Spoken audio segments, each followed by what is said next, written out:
What's up, everybody? Welcome back. And right now we're talking about the for sale by owner process when it comes to receiving phone calls.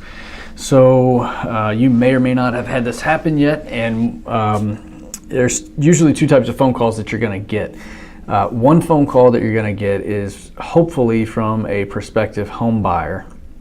And the other type of phone call that you're going to get may be a real estate agent who is representing a buyer. And sometimes you're going to get phone calls of real estate agents who are wanting you just to list your house with them.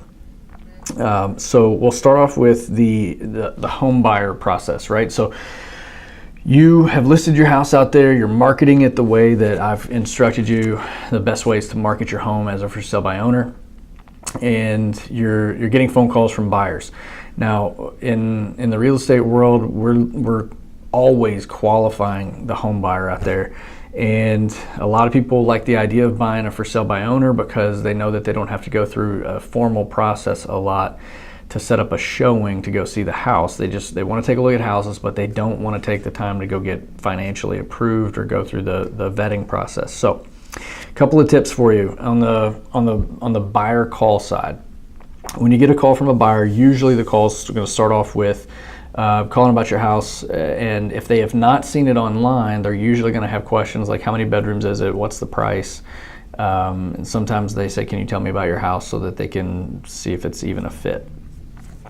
And before I would go too far, and you don't want to seem confrontational because they may be a very well qualified buyer, but before you go too deep into the wasting your breath on your house, you might say, hey, thanks so much for calling. Just out of curiosity, before we go too far into this, I just want to make sure that, how long have you been looking for a house, and are you pre-approved? And I would try to say it as jovial as that. I wouldn't say, are you pre-approved, or try to get adversarial or anything like that, because again, you may not know their story. And a lot of times they're going to say, yep, we're already pre-approved. And the other question you might ask them is, are you working with an agent? Because that's important. As a for sale by owner, I can only imagine that if a buyer comes to you and you go through the process of showing them the house and everything, and then now they disclose that we've got an agent, we'll have them write up the offer. Well, that would have been good to know up front, because we could have had the agent take care of a lot of work. We could have already kind of gone down the process of discussing those terms. But if they bring an agent into everything in the last minute, then you're kind of starting over. You don't want to tell them, well, we've already negotiated price and everything like that, and you're bringing an agent in here. We didn't negotiate that into our net. And that's what you're looking for anyway, right? No matter, anytime you sell a house, or if you're selling a car or a computer or whatever you're selling, you're wanting to know, like, what is my net coming out of the bottom of this? The big number doesn't matter so much in the real estate picture. We're looking at what you're netting out of it. So going back to the phone calls, the buyers are going to call, either they're pre-approved already or they're not. Check out my video on financing. I've got a list, and you can call me, email me. I've got a list of local lenders who I trust. There's a lot more that I don't trust than the ones that I do trust. But you can check out or give me a call. I'll send you a list of local lenders who, if you have a buyer contact you that is not approved yet, we can go ahead and get you that list of lenders, and they can work with your buyer to get them approved, or let you know that, hey, they need some credit repair, need some work done to the house or to their personal finances before they can buy a home. So that's kind of the main thing. Keep a log. I can send you, if you email me or call me, I can send you a kind of like an open house sign-in sheet. It's got, you write down their name. If they're working with an agent, what's their agent's name and their contact information to call them back. You want to keep that log so that if you do any price reductions, or if you're planning on an open house or anything like that, you can follow up with the buyers and invite them to the open house. You can announce a price reduction, or just follow up with them. Maybe they called you, never called you back, and you just want to kind of follow up and see if they want to come by for a showing.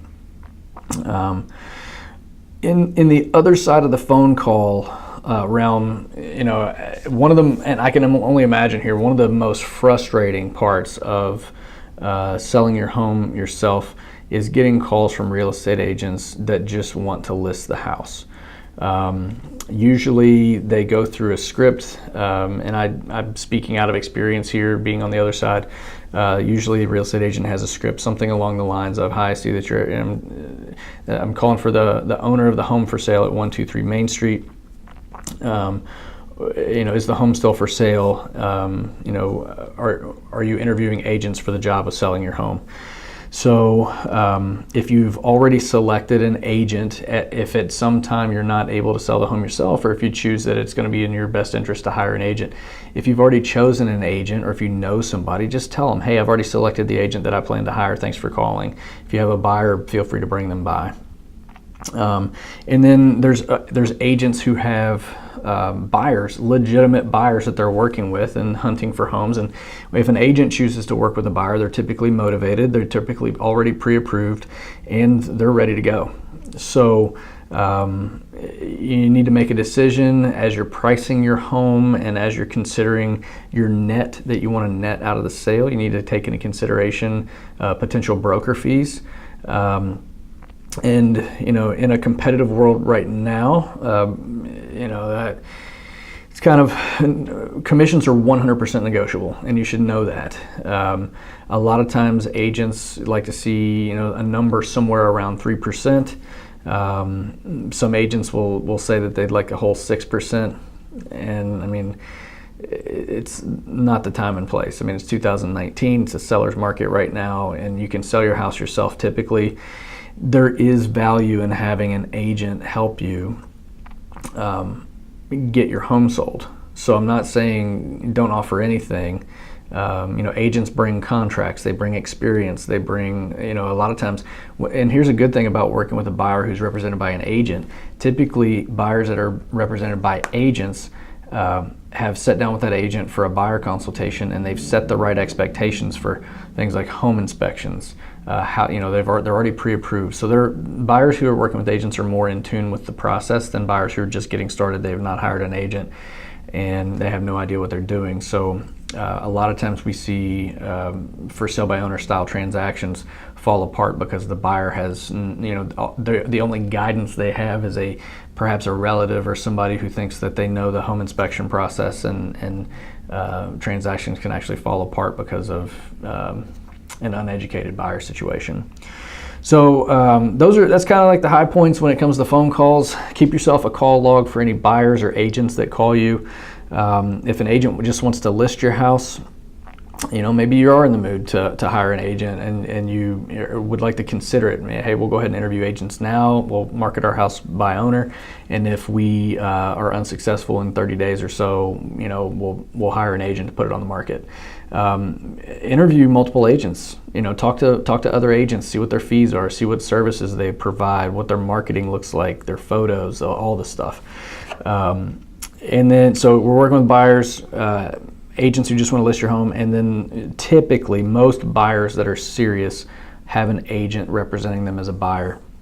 And typically that agent has been hired by the buyer to work in their best interest. So keep that in mind as well. It's always good to have somebody in your back pocket who can give you some guidance as you're negotiating and navigating through the home sale process. That's it for phone calls. Check out our other videos for sale by owners. If you'd like to share this link out to our videos, it is nkyfsboguide.com. It takes you right to our YouTube channel, where we have these videos posted that can help you sell your house here in Northern Kentucky without the use of an agent. Check out our other videos. Tune in next time and call me if you have any questions. I'm glad to help. Thanks.